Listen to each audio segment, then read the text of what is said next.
Halo, kembali lagi bersama saya Dodi di Ekonomis. Kali ini kita akan coba membahas ya di sela-sela waktu saya untuk melihat pertumbuhan ekonomi secara mendalam.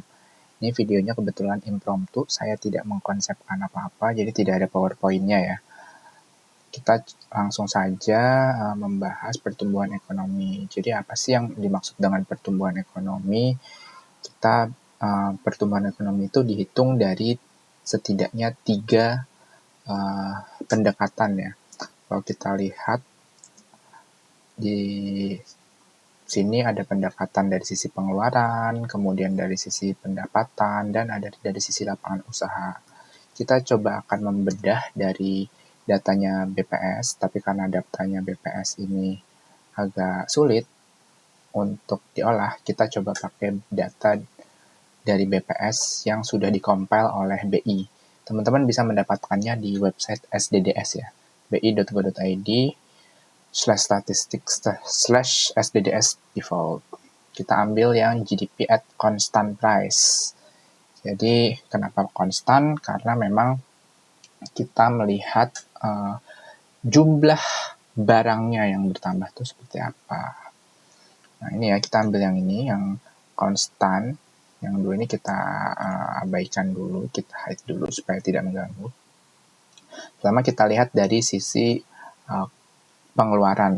Jadi dari sisi pengeluaran itu PDB dibentuk dari pengeluaran konsumsi rumah tangga, kemudian konsumsi institusi profit yang melayani rumah tangga. Ini contohnya seperti ada partai politik, kemudian ada organisasi keagamaan. Ini semua ada di dalam sini.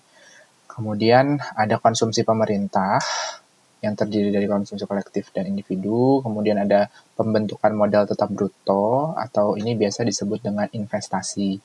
Ada perubahan inventory, ekspor barang dan jasa, import barang dan jasa, dan salah satu komponen yang ada dalam perhitungan ini adalah statistical discrepancy atau diskrepansi statistik yang ini didapatkan dari menyeimbangkan PDB sisi pengeluaran dan sisi lapangan usaha. Di lapangan usaha sendiri setidaknya ada 17 klasifikasi besar ya yang dicatat oleh BPS, pertanian, kehutanan, dan perikanan, kemudian pertambangan dan penggalian, industri pengolahan, listrik, kemudian ada air, konstruksi, perdagangan besar, transportasi, akomodasi makan dan minum, kemudian informasi dan komunikasi, jasa keuangan dan asuransi, real estate, jasa perusahaan, administrasi pemerintah, pendidikan, kesehatan, dan jasa lainnya. Ini nanti saat dijumlah, kalau kita lihat ya, kita pakai data terakhir yang saat ini jadi kontroversi. Ya, saat dijumlah 17 sektor ini yang di bold, ini hasilnya antara sisi pengeluaran dan sisi lapangan usaha itu harus sama. Jadi sama-sama di 3,447 ini juta rupiah ya. Ini sama persis. Nah, sekarang kita bahas mendalam yang jadi permasalahan di sini adalah sebenarnya pertumbuhan 5,61 year on year itu didapat dari mana sih? Ini kan dari sini ya. Ini bagi ini kali 100 kurang 100. Nah, ini kita coba bulatkan. Nah, ini 5,61 nih. Nah, kita bisa juga melihat komponen-komponen yang menjadi pendukungnya ya.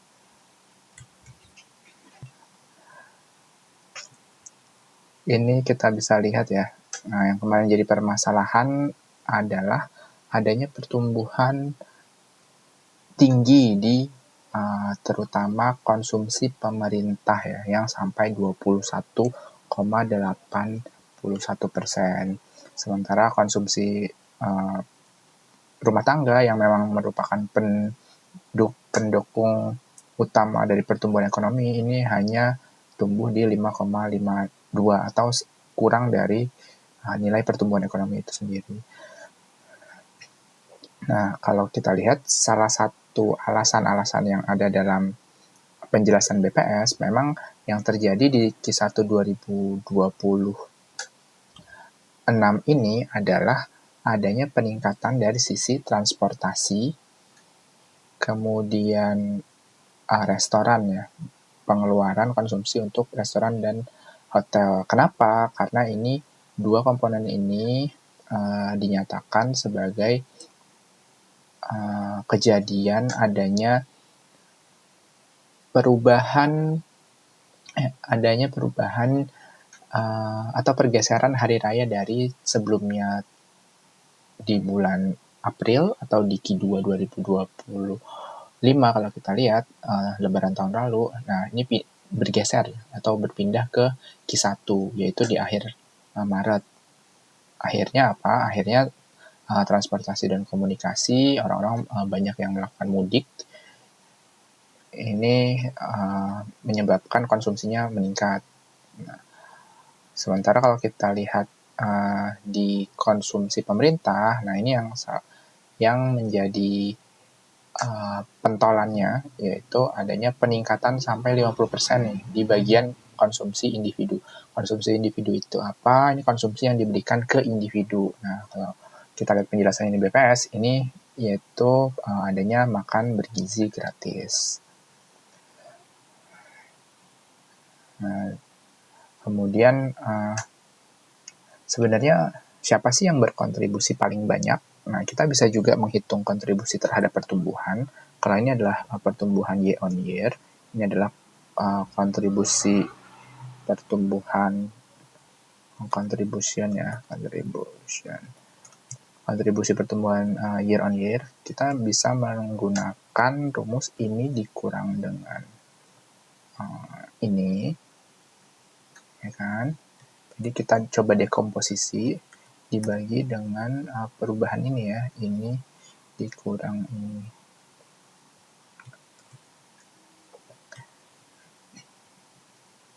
Jangan lupa kita kali 100 supaya nanti berubah dalam bentuk persen ya, atau kita kasih persen kan. Salah.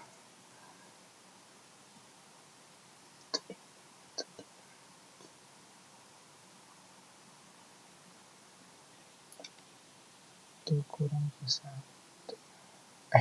Sorry. Ini langsung harusnya dibagi tahun sebelumnya. Dikali 100. Nah, jadi kontribusi terhadap pertumbuhannya ini memang masih didominasi oleh pengeluaran rumah tangga ya. Nah, kita lihat ke dalamnya lagi sebenarnya apa sih komponen-komponen apa yang akhirnya berkontribusi terhadap pertumbuhan. Ini kita lihat ternyata yang tadi 21,8% pertumbuhannya konsumsi pemerintah itu hanya menyumbang 1,26% terhadap keseluruhan pertumbuhan ekonomi. Nah, di sisi lain ini yang mungkin ada perdebatan, yaitu adanya perubahan inventory ini. Jadi inventory ini ternyata menumpuk gitu. Ada penumpukan inventory dibandingkan tahun sebelumnya. Karena ini nilainya positif ya. Kalau nilainya negatif berarti dia ada kekurangan inventory. Kalau kita lihat memang secara historis dia perekonomian kita itu kehabisan inventory-nya di Q4 gitu. Jadi di Q1 ini dia banyak stok yang tersisa itu. Begitupun di triwulan ini ya. Tapi memang angkanya cukup besar, perubahan year on year-nya sampai 21%, dan ini berkontribusi terhadap pertumbuhan di angka 0,57 gitu. Kalau kita lihat komponen lain gitu. Ini jelas ya, yang terbesar berasal dari transportasi, kemudian ini juga dari makanan dan minuman, konsumsi yang belanja sehari-hari ini masih cukup terjaga gitu. Tapi kalau kita lihat memang ekspor dan impor ini juga berkontribusi negatif ya kalau kita jumlahkan. Jadi impor ini bacanya jangan ditambah ya teman-teman, tapi dikurangi Jadi ekspor dikurangi impor, baru nanti kita dapat PDB. Dan ini juga diskrepansi statistik nih yang juga jadi permasalahan. Jadi ada beberapa poin yang jadi permasalahan. Ini kenapa sih sebenarnya ada perubahan inventory sebanyak ini? Apa memang banyak barang-barang yang ditumpuk dan tidak terjual gitu sehingga inventory-nya bertambah? Atau seperti apa? Ini perlu nantinya kita cari penjelasan lebih lanjut. Itu dari sisi pengeluaran. Kita cek dari sisi lapangan usaha. Ini sama teman-teman. Logikanya juga seperti itu. Kita coba cari pertumbuhan year on year-nya dulu ya. Ini kurang.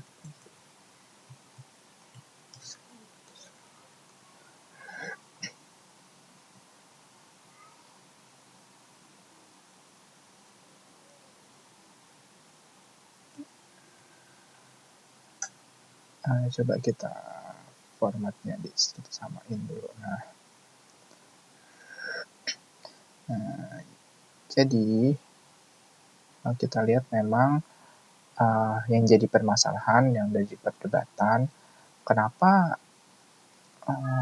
listrik ini relatif negatif, produksi listrik negatif, sementara di sisi lain industri tetap tumbuh kuat. Nah, ini yang jadi pertanyaan banyak pihak. Tapi sebelum masuk ke situ kita mungkin lihat dulu ya. Jadi kontribusinya sebenarnya berapa sih gitu, masing-masing sektor ini.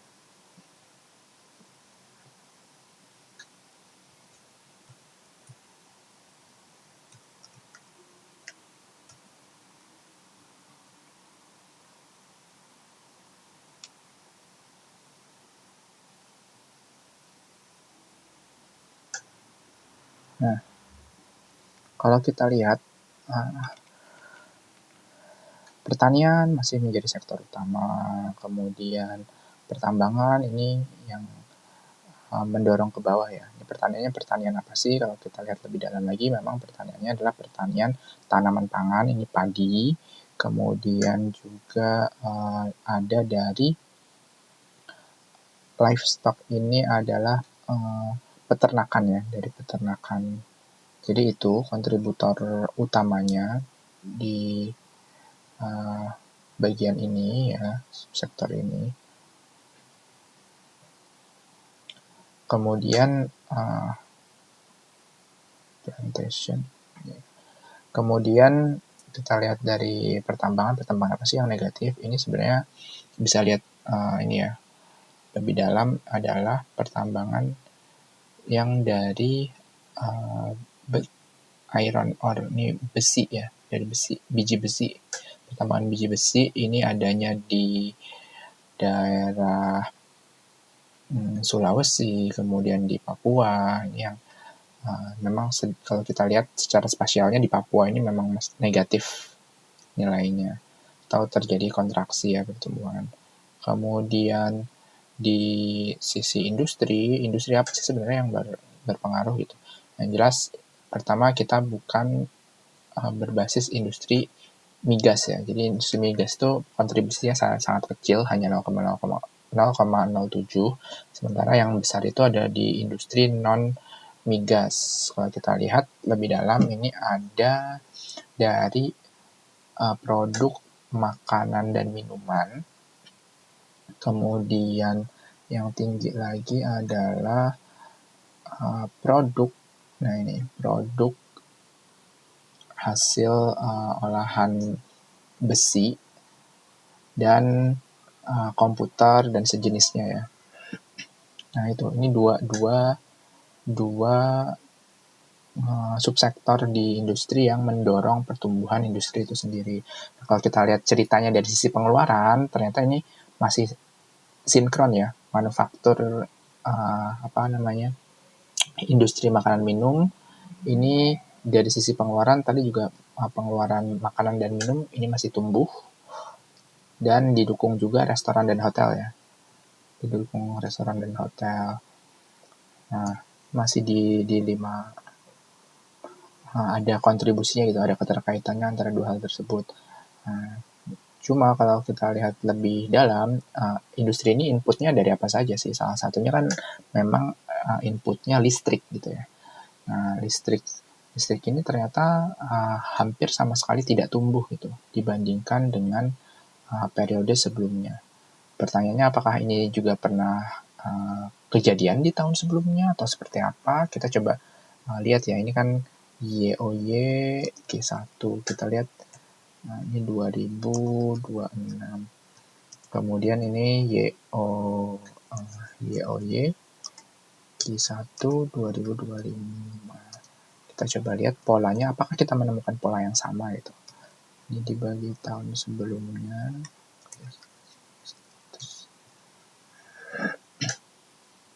Oke, benar. Tuh, iya benar.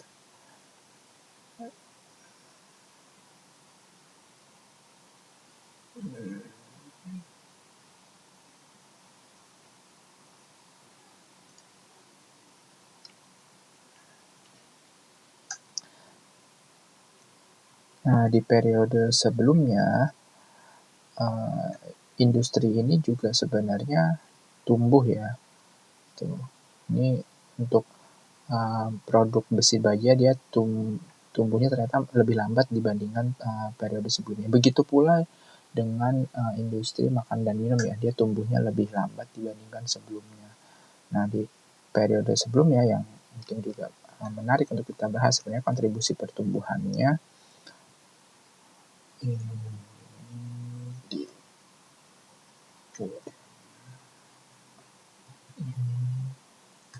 dibagi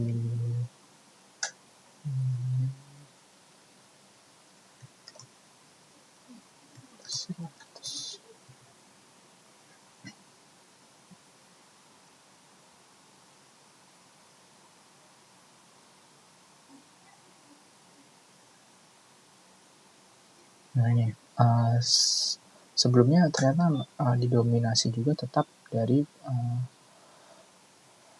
pertanian juga ya. Pertanian cuma di periode sebelumnya ini tumbuhnya relatif lebih tinggi dibandingkan di tahun 2025 ya. Jadi memang ada penurunan. Kemudian kalau kita lihat lagi tadi di industrinya ya. Nah, industrinya ini kalau kita lihat wah kontribusinya meningkat, tapi begitu juga pertumbuhannya ya. Ternyata pertumbuhannya meningkat. Nah, padahal tadi permasalahannya salah satu inputnya adalah listrik. Kenapa ini tetap meningkat padahal listriknya tumbuh lebih rendah?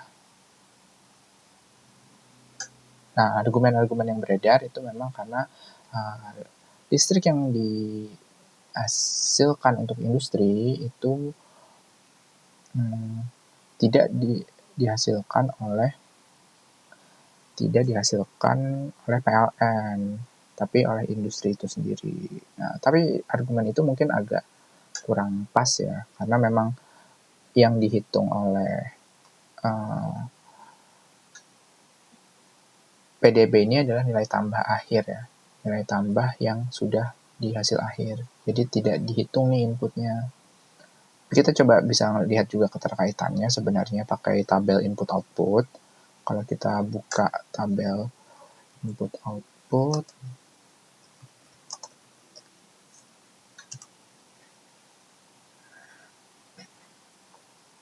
untuk melihat keterkaitannya ya antar satu sektor dengan sektor lain, coba kita lihat bagian tabelnya saja ya. Tabel neraca input output yang 185 mungkin terlalu banyak ya, ada yang 52. Kebetulan yang 52 nggak ada ya, jadi kita bisa lihatnya cuma 17 atau 185. Yang kita coba yang 185 yang total atas harga pembeli dasar, pembeli harga dasar total ya, transaksi total atas dasar harga pembeli. Jadi yang benar-benar dibeli oleh suatu negara. Kita coba lihat keterkaitan antara industri ya. Jadi industri itu mulainya dari mana? Kita mungkin fokusnya ke industri yang makanan dulu ya. Jadi industri makanan itu dari cukup banyak ya ini, dari pemotongan hewan. Nah, kita perlu lihat konkordansinya dulu ya. Konkordansi.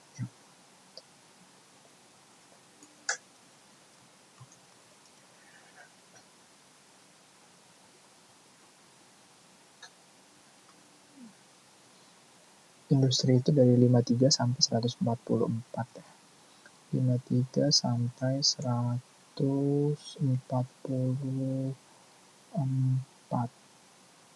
Nah, ini kita coba merahin.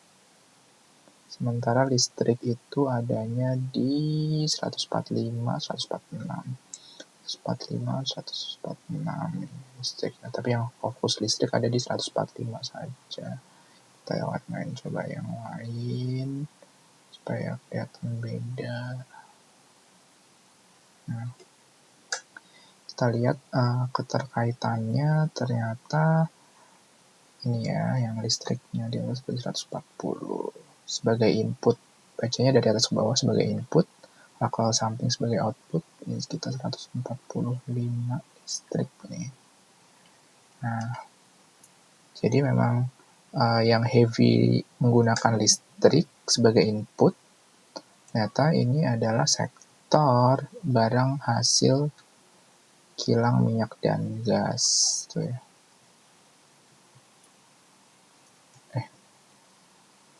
Sorry. Berarti harusnya yang sini, dari sini yang paling besar menggunakan input listrik ada di sini juga ya. Batubara, industri batubara itu masih belum masuk industri. Kemudian mulainya dari industri listrik, industri batubara ya, industri batubara. Jadi memang yang industri batubara, sementara industri makanan ini juga relatif mana makanannya. Makanan tuh mulai dari ini ya, 53 sampai 74 makan minum, 53 sampai 74. 53 sampai 74. Sorry. 53 ini kita freeze aja. Nah ini ya. Ini berapa persennya dari total input sih, gitu kan pertanyaannya. Jadi dia cuma memakai input sebesar input di sini, total input.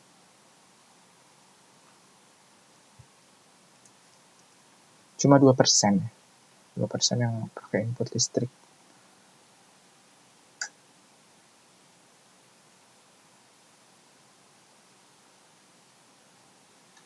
Di rata-rata memang industri makanan minum hanya menggunakan sekitar 0,68%. Yang banyak memang di industri pengolahan hewan. Jadi argumen ini mungkin kurang tepat ya. Ternyata hubungan antara listrik dan industri itu tidak sebanyak itu hubungannya. Ini yang juga mungkin bisa kita iterasi bersama-sama. Perlu pendalaman dari teman-teman, nanti mungkin bisa drop di kolom komentar ya.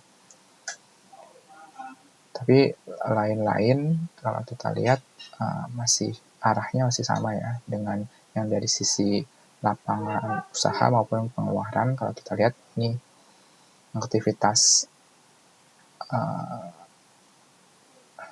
aktivitas makan dan minum, kalau kita lihat di sini adalah bagian ini, food and beverage, selain restoran, cukup tinggi, kemudian restoran dan hotel juga tinggi. Ini masuk ke akomodasi makan minum, tapi ini akomodasinya ternyata kecil ya, jadi memang konsumsi hotelnya ini masih tidak, agak kurang sinkron ya. Jadi argumen untuk menyatakan bahwa ini karena musiman yang terjadi akibat adanya Idul Fitri ini mungkin juga masih bisa dipatahkan ya. Kita perlu iterasi kembali.